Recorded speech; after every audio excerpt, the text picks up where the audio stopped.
Welcome to the Deep Dive, the show where we dive. And when we get about halfway, Ian says, No, go deeper.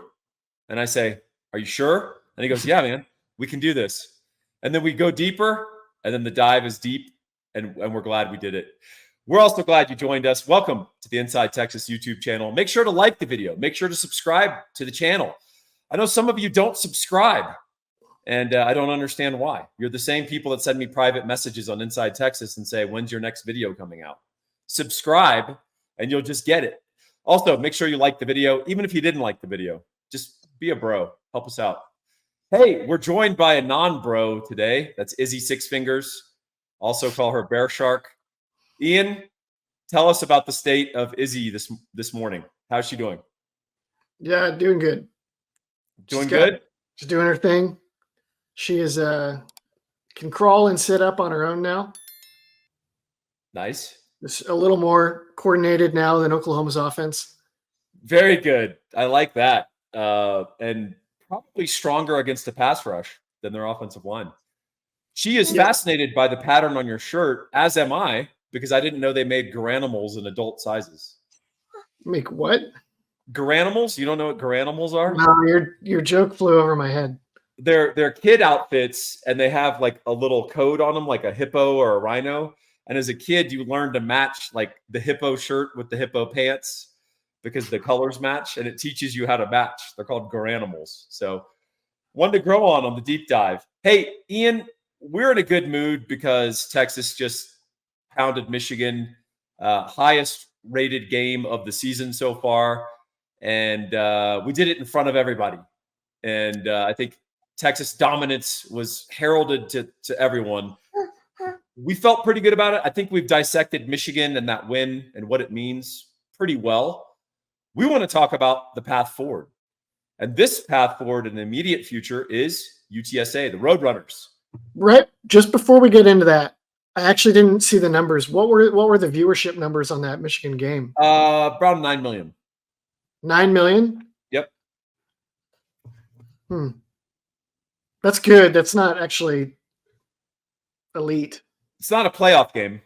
I think part of it too is they have like stickiness metrics, and I think when Texas was up 24-3 at halftime, some TVs might have drifted. So, hey, we want to talk about the state of UTSA. We want to talk about the Roadrunners. Ian, I had a friend in college who, quite seriously, when we were discussing cartoons, said, I don't understand the theme song for the Roadrunner. And we said, well, what do you mean? And he said, well, the Roadrunner's not that tough. And then we said, what do you mean? And he said, well, Roadrunner, if he catches you, you're through. And we had to explain that they weren't saying the Roadrunner was scary and tough, but they were speaking to the Roadrunner, saying if Wile E. Coyote catches the Roadrunner, he's through. And my college-educated friend made that connection and realized that the Roadrunner was not in fact tough. And then he learned what a theme song meant that was targeted at about 6-year-olds. So I just had to I had to share that factoid. I have some additional random factoids that are relevant to this game. Let's bring it. Regarding the Roadrunner. One is that I actually attended UTSA as a freshman in the coordinated admissions program to get into UT as a sophomore. So I spent a year in San Antonio at that school. There was a lot of talk. Like they would have like the school newspaper every once in a while would write things about like UT's not so great and here's why UTSA is this and that. And I was like, oh, interesting. There's like sort of a rivalry and a little brother thing here. And then I got to UT and I was like, I wonder what UT will say about UT San Antonio. Nothing. It didn't exist. Yeah. 2 other factoids. One time I was at a HEB on what's the one that's right by campus that's like in that? It's the campus HEB? No, the one that's like in the I can't remember the name of the neighborhood. Anyway, I was driving through there and I saw a Roadrunner grab a sparrow and beat it to death by banging it against the ground. Oh my God. So they're a little bit tough, actually. And they growing up out in like down 1431 out near like Lake Travis, We would see them all the time, and they would wait for you to try to drive down the road, and at the last minute they would run out in front of you. Yeah. It's like they're like showing off. I was driving in West Texas near Odessa, Yeah. and driving with a young lady, and we pulled over to watch a roadrunner battle a small rattlesnake. And the roadrunner destroyed this rattlesnake doing the same method. He basically wore it down and then basically picked it up, put it in its mouth, and then just beat it on the ground until it stopped moving. And then periodically, the roadrunner would jump away from it like it was going to strike, even though it was clearly dead. And then it would jump back on it and pound it again. And then it would look around like for approval. So yeah, people make fun of Roadrunner and they say meat for this football team and all that. But Roadrunner, a vicious little animal, pound for pound. If Roadrunners were your size, Ian, we would be their slaves. That we wouldn't exist. They would have hunted us to extinction. It's a good deep dive so far, Ian. All right, we're going to talk about the state of UTSA. Hey, UTSA's been really kind of a big fish in a small pond, dominant within their conference, even though their conference is always changing. They have had some really good teams, particularly the last 3 years. And Jeff Traylor, overall, 40-15 record at UTSA. And then his time that corresponded with Dr. Frank Harris. Frank Harris was 39-13 as a starter, 52 starts. And so as we see UTSA struggle a little bit in their opener with Kennesaw State, we see them get blown out in San Marcos by Texas State, 49-10. You got to wonder to what degree, I think Jeff Traylor is a very good coach, but to what degree is his success and his program stability been correlated to Frank Harris as his starting quarterback? Or on the other side of the ball, safety Rashard Wisdom, who's been a team captain, and he started 54 games for the Roadrunners. Those guys are gone, and there seems to be a little bit of a leadership void at UTSA, as evidenced not only by their play, but off-season, they had 2 guys get brought in on armed robbery charges. They had some off-season incidents, and they brought in a few people in the portal that we're familiar with, and it kind of raises an eyebrow. So what's going on down I-35 in San Antonio? I have a suspicion that Traylor is wanting to get out because it is such a uphill battle trying to get NIL investment there to try to match like a Baylor or a Houston or a Texas Tech or SMU, these schools that they would love to be peers with, right? And then, I mean, they just got their doors blown off by Texas State. Just like the worst possible thing that could happen to UTSA in a season, right? And so it seems like, nice. It seems like he took in a bunch of character risks, on just like let's see if we can just get these guys to give me one good season, and then I'm gonna Arkansas, Baylor, Texas Tech, maybe, I don't know. Maybe Rhett Latchley leaves SMU for another job, although that doesn't look super likely right now. So I think his idea was, I'm going to see if I can do like a get rich quick in the portal scheme to make up for losing all those guys. Trey Moore also he lost, right? Yeah, they also lost their best cornerback to Oregon. Yeah. So if they had returned Trey Moore in that corner and then had a couple of other guys stick around, they would have their best all-time defense this year. Yeah. But now they don't. and their defense is not up to the standard, I guess, that they've had the last couple of years. The other thing I think that's interesting is I think some of this is just desperation. I mean, I think when you lose guys late in the portal that you're absolutely counting on, it's not Texas, man. You don't have just a younger but talented player waiting who now gets advanced maybe a year ahead of schedule. You got guys who can't play. So you just have to kind of grab whatever. And I think that's a problem. I think that's something that all G5 coaches are going to be grappling with. And the guys that you nurture, you identified, you developed from a recruit, They were under the radar. The minute they start to develop and show out, someone just comes in and plucks them away. It's got to be incredibly frustrating. I can't even imagine.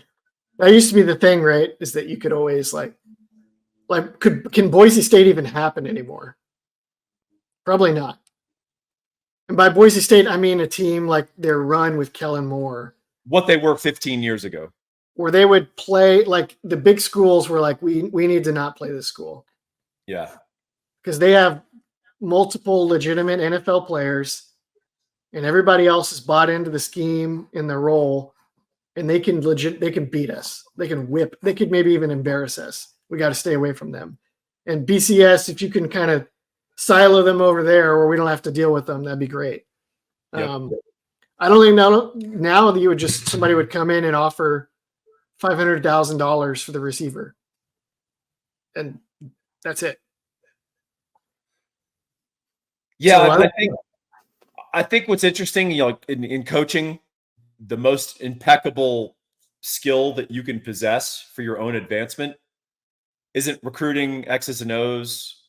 It's not being good with moms in a living room when you're, trying to recruit their son. It's timing. Mm-hmm. And a lot of coaches aren't great at it, whether through sentimentality or because they're so confident that if they built up a lesser program, that they'll always keep it that way. And they're not subject to being buffeted by the winds of fortune, right? We saw that with Matt Campbell a little bit at Iowa State. There was a time just a few years ago when that guy could have been the head coach at Notre Dame, right? We see a guy with amazing timing in Urban Meyer who has no sentimentality. And the minute he can advance, he times it perfectly. The minute something starts to go wrong, he's out. he fakes, a brain cloud or whatever it is he had, like Tom Hanks and Joe versus the volcano. So, timing is important in coaching. And Traylor, I don't think he's missed it, but I think that he needs to start thinking about it a little bit because, his star could stop shining if they have a really rough year.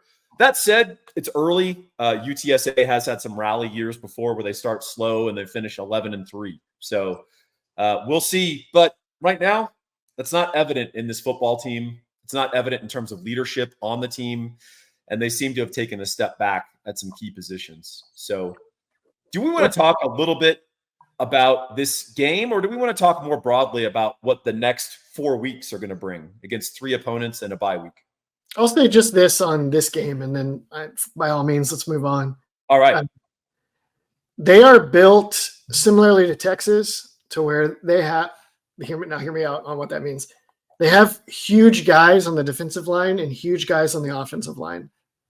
And so the idea is that they could bully teams in the trenches with they have something very akin to Todd Orlando's defense, but a little more based on formationally the same, but attitudinally very different.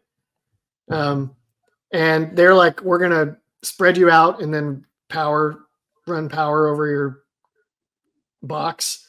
And we're going to be physical and tough in the trenches and not let you run the ball. So that obviously doesn't pair super well with beating Texas. So they have a strategy for sustained success at the G5 level. They do not have a strategy for surprising Texas with speed and space or something, right? Yeah, I'm just marveling at Izzy's wonderment with the world. But yeah, so they're averaging 2.3 yards per carry. And they have 3 pretty good running backs, and they haven't done anything with them. And not only are they not getting explosive runs, they're not getting steady runs. And if you're trying to run the ball, you better be one of the two. You prefer to be 2 of the 2. But if you can't be one of the 2, you're in a lot of trouble. And so they're having to put the game on Owen McCown. McCown actually got pulled at halftime last week. They put in Eddie Lee Marburger. It didn't get any better. I think they're in a transitional phase. Defensively, they do still have some big, strong guys up front who are good. One of them is actually really good, Brandon Brown. He would get snaps for us. I think he'd actually be our number 3 defensive tackle. But the rest of their group, they've taken a step down, and they love to blitz and fire those linebackers downhill. And if they're not squared up in the secondary, that doesn't go well. And I don't think Texas is a team, given how we throw to the running backs and the tight end, that's not a great winning strategy of just firing your linebackers downhill to create havoc and chaos. So, you know what else is havoc and chaos out there, Ian? Yeah. Trying to buy a house. Trying to buy a house. You need the best possible team in your corner. And the point guard of that team needs to be a guy named Gabe Winslow. He is a mortgage guy par excellence. You can reach him at 832-557-1095. Hey, this is an awesome deal. And this is something I want all of you to take advantage of. If you bought a house in the last 2 years when interest rates had gotten pretty high and you've got a 6 or a 7 in front of your interest rate, even a high 5, right now interest rates are down. And Gabe, because of his clout with the various lenders that he has, because he's a very high-performing guy, and he's also really sharp, he can refi you for free, as in zero. As in he'll pay your title, he'll pay all of your costs, as in you get out of this paying $0 American dollars and your interest rate gets lowered. There's no scam. There's no catch. There's no, oh, wait a minute. If your credit is a 540, we might have to work on some things. But if you're in pretty good credit and you've got a high interest rate from the last couple of years because you bought in the last couple of years, call Gabe right now. He will save you money every month on your payment, and you will get a lower interest rate, and he'll do it for free. 832-557-1095. All right. Can't get something for nothing except with Gabe Winslow. But what does Texas want to get something out of the next 4 weeks? We play UTSA. We play ULM. We play our home SEC opener against Mississippi State, who does not appear to be a world beater. And then we have a bye week before we play Oklahoma and Georgia. So those 3 games against, I think, very beatable opponents and a bye.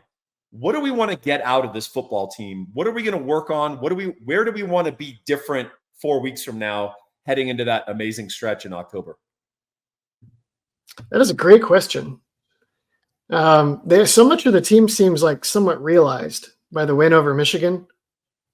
You think that, and then reality punches you in the face. So,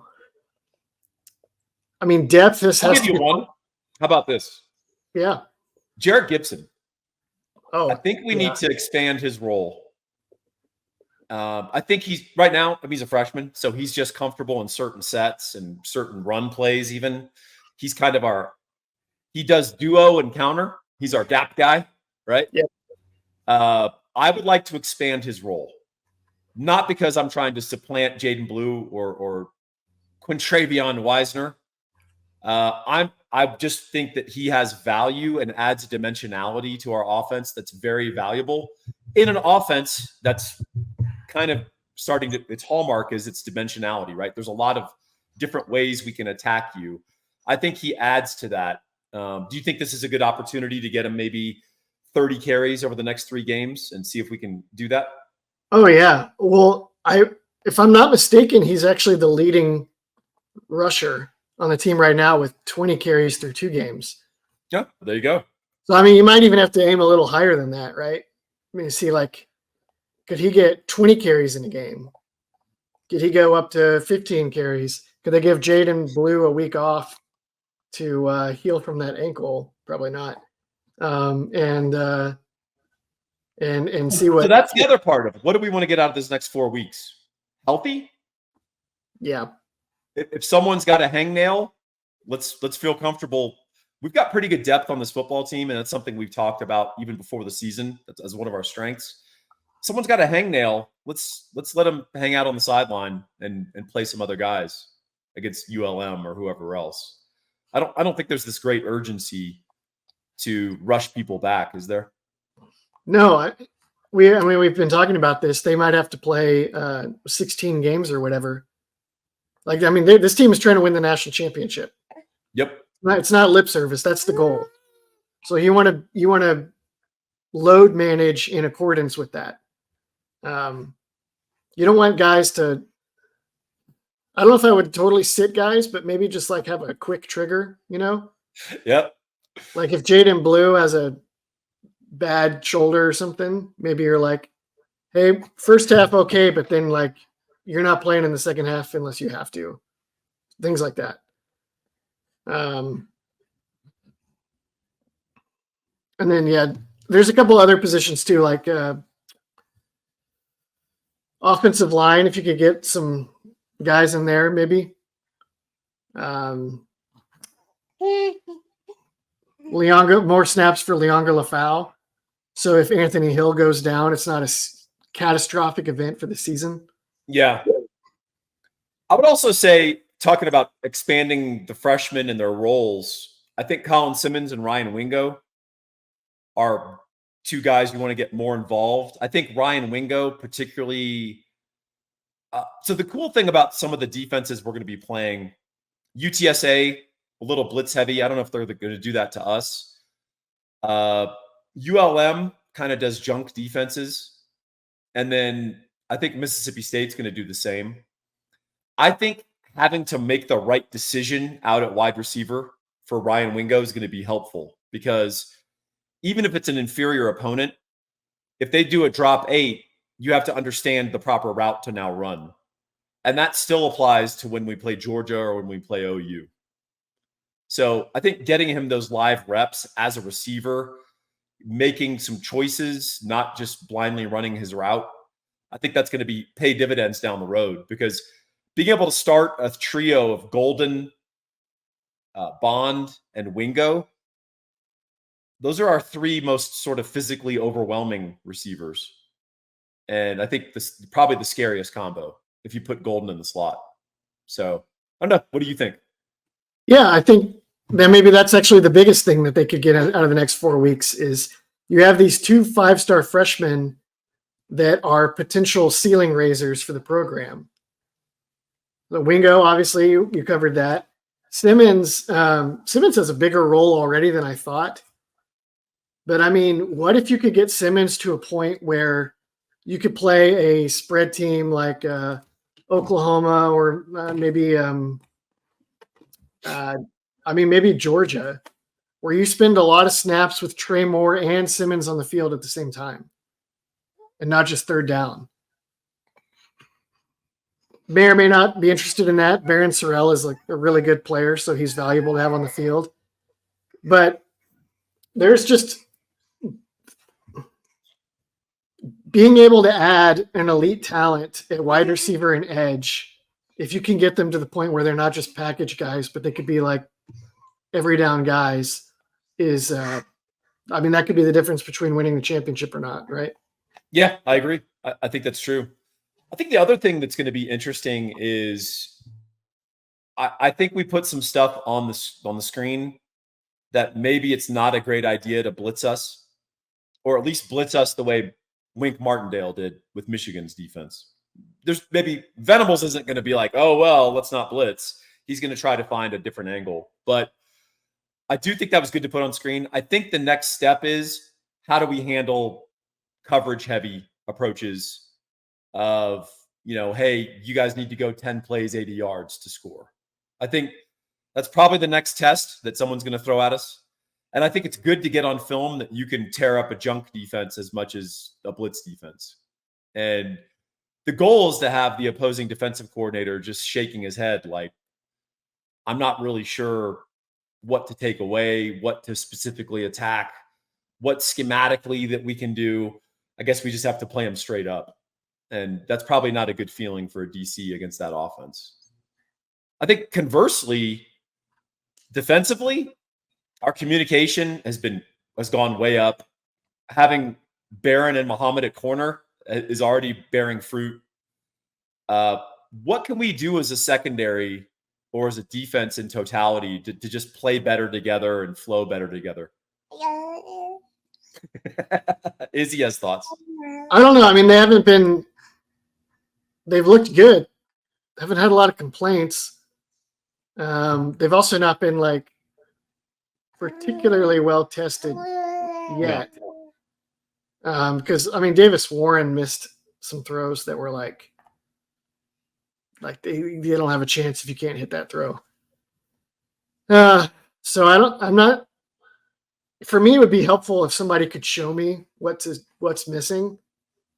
I haven't seen it yet. I haven't looked closely enough to try to find it on my own as if I were scouting Texas for weaknesses, and nobody's been able to do it for me.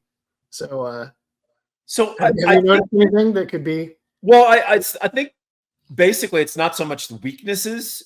It's just these guys continuing to play well together. I think the most interesting thing about this defense is last year when Texas's defense was playing well, you saw a string of outstanding individual plays strung together. When you notice that our defense this year is playing well, you'll see individually good efforts for sure, but it's mostly just everyone did their job. Not to sound Belichickian and boring, but everyone just communicated and did what they were supposed to do, and everyone arrived at the ball, and it's a 4-yard gain, and you move on to the next play. And you want to have almost this nameless, faceless group of defenders that just play well together, and stars will emerge over time, but you're not relying on one individual amazing effort to get a stop from down to down. You're just relying on team defense. And I think the more they can inculcate and grow that, the better. I don't think we're maxed out in that regard. Ian winced at that point, or Izzy bit him. I'm not sure which. She bit me. She bit me real good. She got like a little bit of skin from my finger. She got it with her teeth, and her 2 teeth that she has. I love it. I got to say, your choice of bringing her on to expand our SEO and to expand our female outreach is brilliant. It's going to grow audience, and I think it's going to pay off down the road. So kudos. Yeah. It had nothing to do with her nap schedule and whether or not it was working out. Something like the very first play of the game against Michigan when the Wolverines were on offense was like that, where they ran a power run from an unbalanced formation, and Anthony Hill almost hit the back at the line of scrimmage, but Edwards had a little bit of space, so he got outside. Hill missed. He cuts up field, and Derek Williams is there for a 5-yard gain immediately. Smack, down he goes. And they are in a very good place right now where they are getting that consistently every play. Everyone is either doing their job or close to doing their job, and then somebody else is cleaning up. And they actually, I was shocked on review by how much they played 2 high safeties against Michigan. Yeah. And they're playing quarters. So those guys could get down late in the box, but that's all they needed. Those guys they're very fast downhill. They're great tacklers, but they were able to get by like that. Yeah, a lot of single high with our 5-2, 3 defensive tackle look. But when Michigan spread us a little bit and started to try to run the ball from spread formations, we went too high, and then they had clear sight lanes, and they didn't get out of position. They weren't taking stupid false steps. Another very similar to the Derek Williams play was we bend up Lewis Reed. Norton and Lole didn't control the interior. Edwards pops out. This is his specialty, the quick hitter. He's going to go 60, and Michael Taff is in position, and it's an 11-yard gain, and you move on to the next play. And that is really heartening to watch, because last year, more people would have been out of position. Guys would have been taking nervous steps. Guys would have been, trying to do too much or not doing enough. And that's how you get hit by big plays. A lot of defense is just doing your job. And if you limit explosives in college football, not easy for college offenses to score or move the ball. And if you can, something I like to say in the last couple of years is good teams stop the run. Great teams stop the run from too high. Yeah. When you can do that, and you're also taking away inside leverage on throws to either side of the field, then you're really cooking with gas. Amen. So more of that would be great if they can do that. Paul, their defensive tackles, how much better have they been than we thought? Yeah, I mean, Broughton has been a revelation. They're playing Broaden like straight. Yeah. Like he's Byron Murphy, and it's working. Pull up some tape of Broughton 2 years ago, and he is not the same man.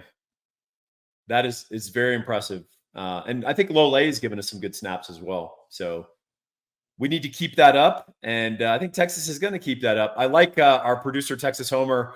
He asked, is it money laundering to pay your own school system to play in the non-conference? No, I don't think it is, but I do think it is one hand washing the other. So UTSA will take their $1.3 million check and hopefully up their loss. And the whole school system will benefit. But they're on the schedule a bunch more times in the future too. Yeah, we have like a 5-game series with them. So you got dogs and babies. It's live at the Boyd household. We're going to let you go and deal with the madness. Thank you all for joining us on the deep dive. And hey, if you bought a house the last couple of years, call Gabe. Go get a free refi. Easy peasy. And join us at Inside Texas, as always, for the best conversation about sport, Longhorn football, and other fun humor. And like and subscribe this channel. We sure appreciate it. We will see you later. Y'all take care. Hook 'em.